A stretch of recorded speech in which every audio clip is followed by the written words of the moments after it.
So if you have any little faux pas, now just going to smooth it out a little bit.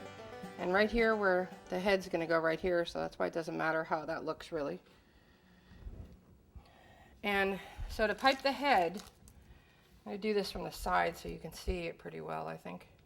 We're going to start it, however, that's going to make it crooked. Let's see if I can pipe the head sideways with get it straight.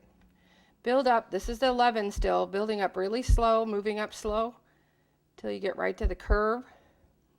And then build up and come forward. And there's our turkey head.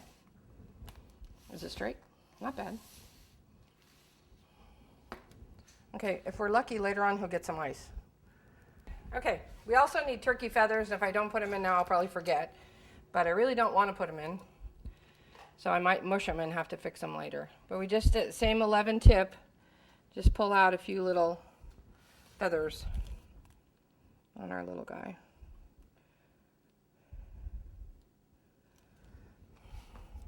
Okay, now we still have the back of the cake open, and that's no good because if you don't cover that, it'll get stale. Any place you have an opening, the cake will get stale. So we're going to go around and cover that all with very careful precision. Not so much. And oh look, not quite done. I'm going to run out of icing. Okay, is it all covered? There's a little gap there, so go back and cover that. Doesn't matter how it looks because it's going to be covered with your tail. All right, check it. See if you got any gaps. Here's where we just press it down a little bit if we have any spots that we don't like the way they look. Okay, so now we're going to put the tail in, and we're going to push it kind of a little bit at an angle right at the base and center it. And you're going to push this down about an inch so that it's totally secure. Is it centered? Not quite. Well, it won't tell. We'll move it over a little bit.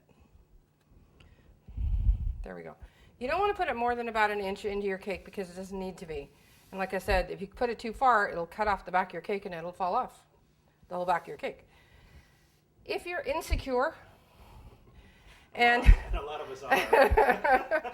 And you're worried about this falling off on the way to grandmother's house, stick a straw in here and just go over it when you put your icing. But it really, if it feels secure right now, it's fine. And this one's going to be fine. Okay, let's go back to the little packets again. If you haven't done the packets before, I've used up most of the frosting here. So we open the bag and we pull out the packet that's pretty much used up.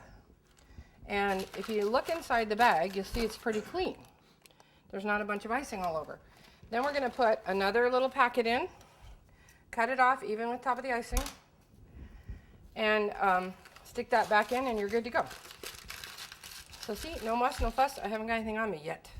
Give me time. Now the little packet over here that's seemingly empty, I don't throw these away until I'm completely done, because just in case you need a teeny tiny bit of icing, there's plenty of icing still in there. So it's a good idea just to keep your scraps until you're done. Then just throw them all in the trash.